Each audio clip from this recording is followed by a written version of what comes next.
오늘 함께 은혜 나누실 말씀 창세기 44장 32절로 34절의 말씀입니다. 창세기 44장 32절로 34절의 말씀, 우리 다 같이 한 목소리로 합독하시겠습니다. 주의 종이 내 아버지에게 아이를 담보하기를 내가 이를 아버지께로 데리고 돌아오지 아니하면 영영히 아버지께 죄짐을 지리이다 하였사오니 이제 주의 종으로 그 아이를 대신하여 머물러 있어 내 주의 종이 되게 하시고 그 아이는 그의 형제들과 함께 올려 보내소서. 그 아이가 나와 함께 가지 아니하면 내가 어찌 내 아버지에게로 올라갈 수 있으리이까. 두렵건대 제 해가 내 아버지에게 미침을 보리이다. 아멘.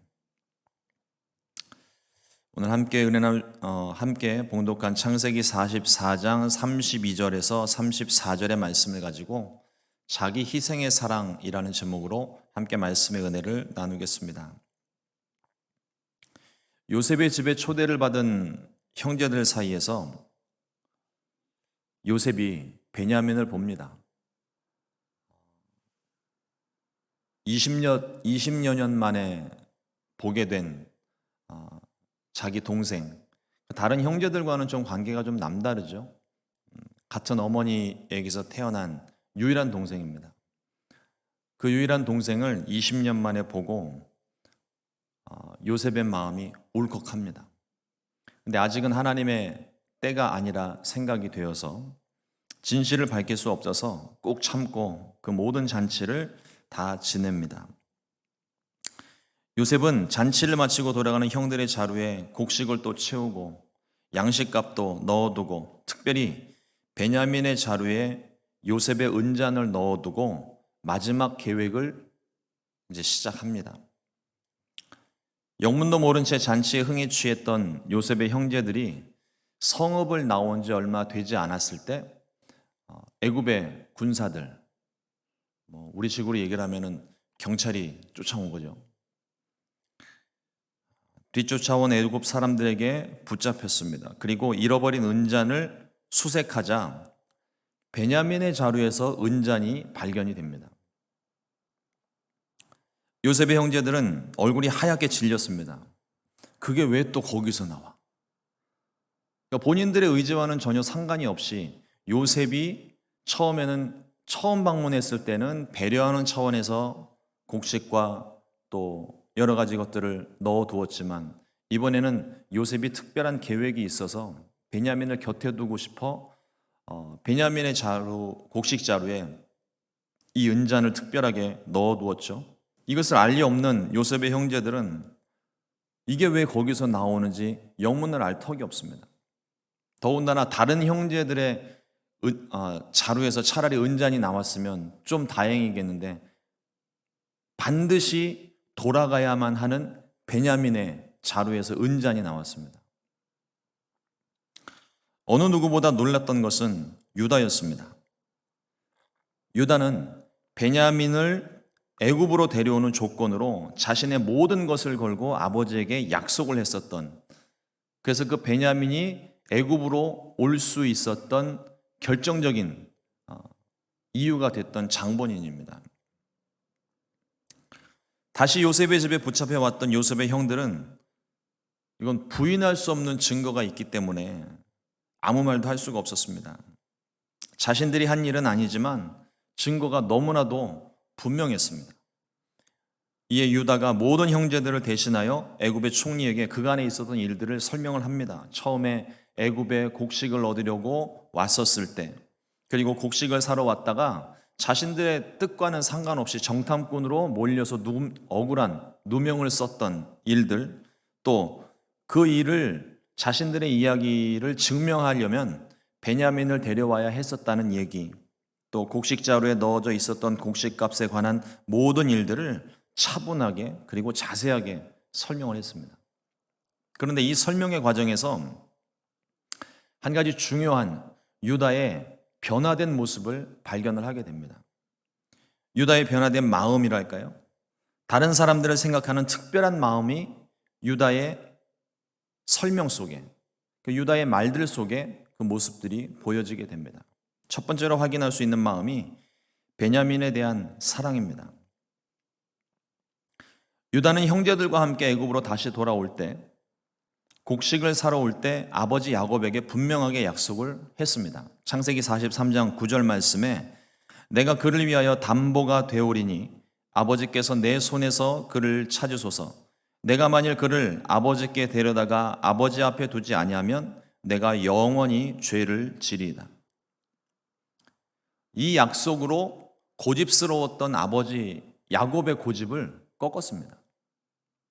물론 그 배후에는 하나님께서 역사하시는 일들이 있었지만 표면적으로는 이 야곱의 고집을 꺾어서 베냐민을 데려왔던 장본인이 바로 유다였습니다. 그런데 이 베냐민의 자루에서 요셉의 은잔이 발견되었습니다. 이게 모든 문제의 원인이 된 거예요. 요셉을 팔 때의 유다였었다면 자신의 약조가 무엇이든 상관없었을 겁니다. 또 죗값을 치르라고 했었을지도 몰라요. 왜냐하면 아버지 야곱이 요셉을 대신하여 베냐민을 사랑했기 때문입니다. 요셉이 애굽의 종으로 팔렸던 이유가 무엇이었습니까? 아버지 야곱이 요셉만 사랑한 거였어요. 그에게만 채색 옷을 입혔고 항상 그의 곁에 두고 끼고, 형들은 양들을 치러 나가도 요셉은 항상 아버지 옆에만 머물러 있는 그 모습, 거기다가 요셉이 아버지의 사랑을 독차지한 나머지 형들의 잘잘못, 아주 시시콜콜한 것까지 다 아버지한테 일러 바치는 바람에 그냥 넘어가도 될 일을 항상 아버지에게 꾸지람 듣고 혼나고, 그러니까 이 형들의 마음에, 특별히 유다의 마음 가운데에는 이 요셉에 대한 마음이 그렇게 좋지 않았습니다. 그래서 물론 요셉을 죽이자고 이야기했었을 때 그래도 혈육이니까 죽이지는 말고 애굽의 종으로 팔자 이렇게 주장을 했던 유다였지만, 어쨌든 유다의 마음 가운데는 요셉에 대한 마음이 그렇게 좋지가 않았습니다.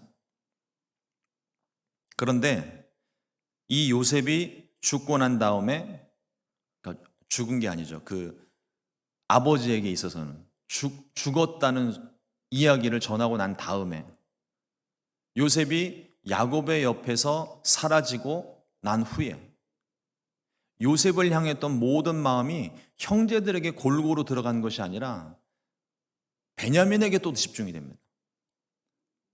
오히려 요셉을 사랑할 때보다 베냐민을 사랑할 때 더 집착적인 사랑을 보여줘요. 창세기 44장 20절 말씀에 우리가 내 주께 아뢰되 우리에게 아버지가 있으니 노인이요 또 그가 노년에 얻은 아들 청년이 있으니 그의 형은 죽고 그의 어머니가 남긴 것은 그뿐이므로 그의 아버지가 그를 사랑하나이다 하였더니, 요셉을 향했던 마음이 베냐민에게 집중됐습니다. 좋게 말해서 집중이지 집착에 가까운 거였어요. 그걸 모든 형제들이 다 알고 있었습니다. 만일 예전에 유다였다면 요셉을 미워함 같이 베냐민도 미워했을 텐데, 오늘 우리가 함께 보는 이 말씀, 이 은잔 사건 때문에 유다가 애굽의 총리 되었던 요셉에게 설명을 하는 과정을 보면 유다는 베냐민을 구하기 위해 자신을 대신 잡아가두라고 요청을 하고 있습니다. 창세기 44장 33절 말씀입니다. 이제 주의 종으로 그 아이를 대신하여 머물러 있어 내 주의 종이 되게 하시고 그 아이는 그의 형제들과 함께 올려 보내소서. 애굽의 총리의 말에 따르면, 그 법에 말이 곧 법이고 권력이 곧 법이니까 그의 말에 따르면 은잔을 훔쳐간 사람을 옥에 가두는 거예요. 나머지는 다 떠나가라고 그랬습니다. 한 사람만 내가 죄를 물을 것이다. 그런데 그 일에 대해서 유다가 자청하여서 내가 훔친 것은 아니지만 그러나 내 동생은 아버지에게로 가야 합니다. 내가 대신 잡혀 있을 테니까 내 동생은 아버지에게로 돌아갈 수 있게 허락해 주십시오. 이전의 모습과 확 달라진 모습을 발견을 하게 됩니다. 또 두 번째로 발견할 수 있는 것이 아버지에 대한 사랑입니다. 베냐민에 대한 사랑과 연결되어 있긴 하지만 분명하게 아버지에 대한 염려와 사랑이 담겨져 있어요. 베냐민의 자루에서 은잔이 나왔기 때문에 베냐민이 옥에 갇히고 형들과 함께 갈 수 없는 것은 이건 명백한 사실입니다. 하지만 그렇게 돌아갔다간 아버지가 돌아가시게 생겼어요. 요셉을 잃어버리고 난 다음에 아버지의 모습을 보면 통곡을 하며 내가 요셉과 함께 스올에 가리라. 그 이야기가 무슨 얘기냐면 내가 요셉이 죽었으니까 난 이제 삶에 소망이 없다. 나도 요셉과 같이 죽겠다라는 말이거든요. 베냐민이 만약에 요셉을 대신하여 베냐민을 사랑하셨는데 이 베냐민이 만약에 돌아가지 않는다면, 옥에 갇혔다면 아버지가 어떻게 될지는 불보듯 뻔한 일이었습니다. 나이도 많기도 많았지만 요셉을 잃은 그 충격에 베냐민에게 더 집착을 했었는데 베냐민마저 돌아가지 못한다면 분명 큰일이 날 것을 유다가 알고 있었어요. 창세기 44장 31절 말씀에 아버지가 아이의 없음을 보고 죽으리니 이같이 되면 종들이 주의 종 우리 아버지가 흰머리로 슬퍼하며 스올로 내려가게 함이니이다. 베냐민마저 잃어버린 그 충격에 아버지는 그 충격받고 결국은 쓰러지게 될 것이고 그대로 죽음을 맞이하게 될 것이고 그 원인을 제공했던 자신들 책임, 특별히 자신을 담보로 했던 유다의 책임이 되는 셈이에요. 그러니까 아버지를 걱정하는 마음이 엿보이는 부분입니다. 이전 같으면 아버지가 요셉을 사랑했던 그 모습 때문에 요셉이 밉기도 하고 요셉만 사랑하는 아버지도 밉기도 하고 아버지가 충격을 받든지 말든지 요셉을 애굽의 종으로 팔아놓고 오다 보니까 죽었습니다. 피 묻은 그의 채색 옷을 가지고 가서 아버지에게 당당하게 보여줬던 형제들, 그 중에 있었던 유다입니다. 그런데 지금 이 베냐민이 돌아가지 못하게 되자 유다가 180도 모습이 바뀌면서 아버지를 걱정하는 모습이 오늘 말씀 가운데 보입니다. 또 세 번째로 발견되는 마음이 형제들에 대한 사랑입니다. 유다는 베냐민을 대신하여 자기가 모든 책임을 지고 홀로 남겠다고 했을 뿐만 아니라 다른 형제들까지도 염려하고 있었습니다. 창세기 44장 33절 말씀에 이제 주의 종으로 그 아이를 대신하여 머물러 있어 내 주의 종이 되게 하시고 그 아이는 그의 형제들과 함께 올려 보내소서. 베냐민을 보내는 것뿐만 아니라 그의 형제들까지 다 보내고 자신이 홀로 남아 그 모든 책임을 내가 지겠습니다. 그 모든 형벌을 내가 지겠습니다. 형제들마저 사랑하는 모습이 오늘 말씀 가운데 보입니다. 이 세 가지 마음이 보이는데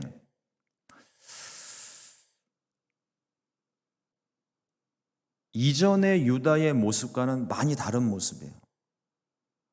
그동안 유다에게 어떤 일들이 있었던 것일까요?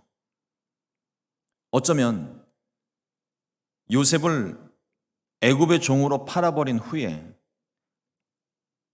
마음에 큰 충격을 받고 죄책감 때문에 마음에 찔려서 회개하고 변화받았는지 모르겠습니다.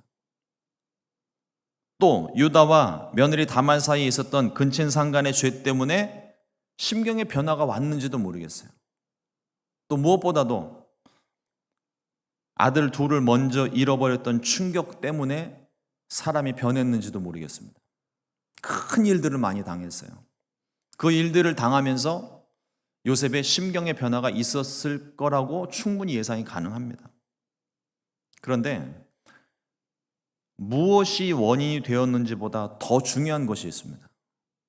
유다는 지금 베냐민을 살게 하기 위해서 아버지를 걱정하면서 또 다른 형제들을 염려하면서 자기 자신을 희생하고 있다는 사실이에요.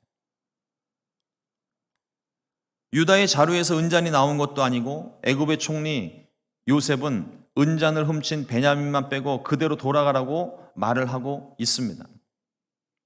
유다는 죄가 없으므로 집으로 돌아가도 상관이 없었어요. 하지만 유다는 그렇게 하지를 않습니다. 모든 책임을 자기가 지고 형제들과 베냐민을 보내서 아버지도 위로하고 아버지의 근심 염려를 덜어버리고 자기가 모든 희생을 다 감수하겠다는 전혀 다른 모습을 우리 가운데 보여줍니다.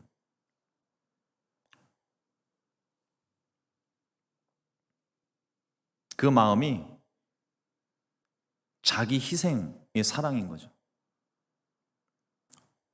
이것이 굉장히 중요합니다. 우리 모두가 과거의 상처와 아픔, 또 실패와 좌절에 대한 기억이 있어요. 그러나 거기에 영향받지 않게 되시기를 주님의 이름으로 축원합니다. 과거의 상처와 아픔, 우리는 습관적으로 과거의 상처와 아픔, 실패와 또 좌절에 대한 그 기억들을 보면서 자꾸 원인을 찾으려고 해요. 원인을 찾는 것도 물론 중요할 때가 있습니다. 필요할 수 있어요. 그런데 원인을 찾는다고 해서 내 마음의 상처가 치유되는 게 아니에요. 내 마음의 아픔과 그 기억이 사라지는 게 아닙니다. 오히려 필요할 때도 있지만 어떤 때는 시간 낭비일 때가 있어요. 오히려 그 원인을 찾을수록 내가 왜 그때 그렇게 했지? 그때 내가 좀 이렇게 했으면 좋았을 걸. 오히려 후회와 마음에 안타까운 마음만 더 증폭이 되고 상처는 더 골마지게 됩니다. 과거에 우리가 어떤 상처를 받았든 또 어떤 실패가 있었든 오늘을 새롭게 하시는 하나님의 은혜를 누리시기를 주님의 이름으로 축원합니다. 오히려 과거의 상처와 아픔은요, 우리가 살아온 날들을 보면서 또 우리가 경험하고 깨달은 교훈들을 보면서 느끼는 것이 무엇이냐면 과거에 참 힘들고 어려웠던 그 순간들이 생각하면 참 힘들고 아파요. 너무 다시는 경험하고 싶지 않은 그런 기억들입니다. 그런데 지금에 와서 보면 그 당시에는 참 힘들고 정말 죽고 싶을 만큼 너무 힘들고 아팠는데 시간 지나놓고 나서 보면 그게 우리에게 은혜가 될 때가 있어요. 그것이 오히려 우리에게 반면교사가 되어져서 나를 더 성숙시키는 계기가 될 수 있습니다. 오히려 그것이 우리 삶의 자양분이 되어져서 나의 삶을 변화시키고 내가 새로운 모습으로 거듭날 수 있도록 돕는 것일 수 있어요. 근데 우리는 지나간 상처에 너무 매여서 아파서 어떻게 하면 거기서 벗어나 볼까 발버둥 치면서 계속 그 아픈 상처와 실패에 관한 기억들을 자꾸 묵상을 해요. 하나님이 원하시는 것은 그게 아닙니다. 물론 그 잘못된 어떤 나의 실수와 죄에 대한 그런 것들에 대한 반성이 필요하고 또 다시는 그와 같은 일들이 벌어지지 않기 위한 노력과 여러 가지 많은 것들이 필요할 수 있습니다. 그러나 하나님이 원하시는 것은 그 과거에 묶여 있는 것이 아니라 오늘 내가 너를 새롭게 한다. 그래서 하나님이 우리에게 날마다 새 날을 주시는 거예요. 비록 어제와 똑같은 스케줄대로 시간표대로 하루가 똑같이 정말 하나도 변함없이 똑같은 일이 반복이 된다 할지라도 어제와 오늘은 분명히 다릅니다. 하나님께서 우리에게 잠을 주시고 우리의 피곤한 육체, 아픈 마음들 그거를 풀게 하셨어요. 그리고 우리가 아침에 일어났을 때 피곤함이 사라지고 하나님이 허락하신 새날, 매일 똑같이 뜨는 태양 같지만 어제의 태양과 오늘의 태양이 다르듯이 하나님께서 우리에게 허락하신 이 새날에 우리가 할 수 있는 일을 해야 된다는 거죠. 우리가 사랑해야 될 사람들이 있고 우리가 돌봐야 될 가족들이 있고 또 우리가 마땅히 해야 될 일들이 있고 하나님 우리에게 허락하신 사명이 있는데 여전히 우리가 과거에 묶여서 오늘 내가 해야 될 일을 하지 않는다면 후회는 계속 반복이 될 수밖에 없어요. 나중에 시간이 지나고 난 다음에 그때 내가 그때 너무 과거에 묶여서 아무것도 하지를 못했구나. 나중에 가서 후회를 또 하게 됩니다. 오늘 내게 주신 은혜가 충분합니다. 감당할 수 있는 시험밖에는 우리에게 허락하신 것이 없어요. 오히려 그것을 통하여서 내가 하나님을 더 찾을 수 있는 기회, 오히려 그 아픔과 상처를 통하여서 전에는 내 힘으로 모든 걸 다 할 수 있을 줄 알았는데 실패와 아픔을 겪으면서 이게 내 힘으로 되는 것이 아니구나. 그래서 하나님을 찾게 되고 하나님을 만나게 되고, 그래서 오늘 우리가 여기 지금 이 자리에 있는 거잖아요. 그러면 오늘 우리에게 허락하신 하나님의 은혜와 사랑을 생각하면서 오늘 내가 할 수 있는 일, 오늘 내가 할 수 있는 일을 하는 거죠. 유다는 자신의 과거에 대한 앞서 생각으로 우리가 상상할 수 있는 것들을 생각해 보면서 유다가 심경의 변화를 일으켰던 원인들을 찾기는 했어요. 그러나 그것보다 더 중요한 것은 오늘 유다는 새로운 모습을 우리 가운데 보여주고 있다는 겁니다. 전에는 요셉을 미워하는 마음, 근데 그 요셉을 미워하는 마음이 이제는 베냐민을 향해서 더 미워하는 마음으로 번졌을 수도 있는데, 오히려 베냐민을 끔찍히 사랑해서 내 목숨을 내어 주고라도 베냐민은 돌려보내고 싶은 그 사랑이 보이고, 전에는 라헬, 작은 어머니죠. 작은 어머니의 자식만 사랑하는 아버지가 너무 미워서 아버지가 상처를 받든 말든 상관없이 그냥 자기 감정대로 행동했던 그런 모습에서 이제는 아버지의 안위를 걱정하는 아버지에 대한 사랑이 보이고, 배다른 형제들입니다.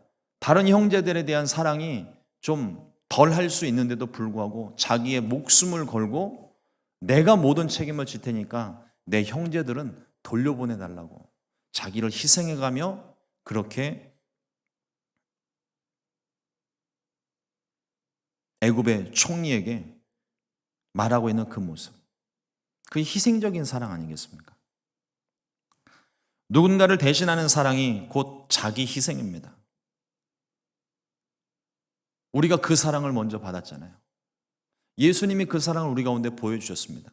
죄 없으신 예수님께서 온 인류의 죄를 대신하여 십자가에서 죽으셨어요. 나는 죽어도 괜찮으니까 이 사람들만큼은 살려달라고 자기를 희생해가며 모든 죄값을 치르시고 하나님 아버지께 구하였습니다. 십자가에서 돌아가시는 바로 그 순간에도 자기에게 손에 못을 받고 자기에게 침을 뱉고 자기를 모욕하고 비난하고 야유하는 그 군중들을 향하여서 예수님께서 기도하신 내용은 아버지여 저들을 용서하여 주옵소서, 저들이 하는 짓을 알지 못합니다.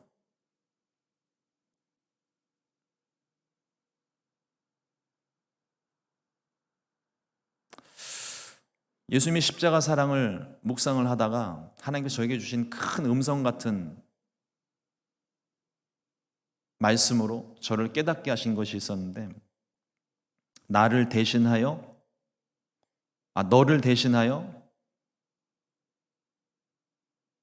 나를 포기했다는 그 하나님의 사랑입니다.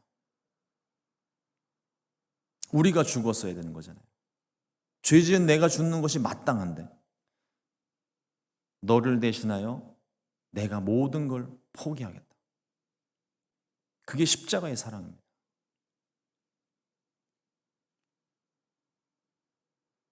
너무나 큰 은혜여서 우리가 이것을 갚을 방법이 없어요. 전에도 말씀을 드렸지만 갚을 수 없다면 우리는 값지게 살아야 됩니다. 내게 생명을 주신 그 은혜가 헛되지 않도록 우리의 하루하루가 값진 하루하루가 돼야 돼요. 예수님의 사랑이 가치 없는 사랑이 되지 않도록 우리는 하루를 성실하게 살아야 되고, 오늘 내가 해야 될 일, 오늘 내가 사랑해야 될 사람들, 오늘 내가 복음을 전해야 될 사람들, 내 가족들을 위해서 우리는 더욱더 값지게 살아야만 하는 것입니다. 사랑 중에 최고의 사랑은 희생의 사랑입니다. 예수님께서 자신을 내어 주심같이 우리도 우리 자신을 하나님께는 먼저 내어 드리고 이웃을 내 몸처럼 사랑하는 것이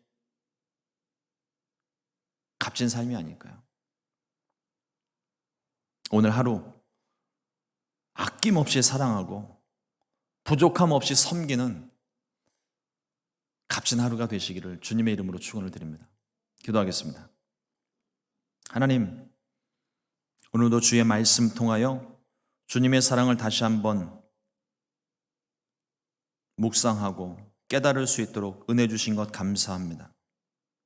미움으로 가득했던 유다의 인생을 하나님께서 이날 변화시켜서 베냐민도 사랑하고 아버지도 사랑하고 형제도 사랑하는 모습으로 변화될 수 있게 하신 것, 오늘 말씀을 통하여서 우리가 배웁니다.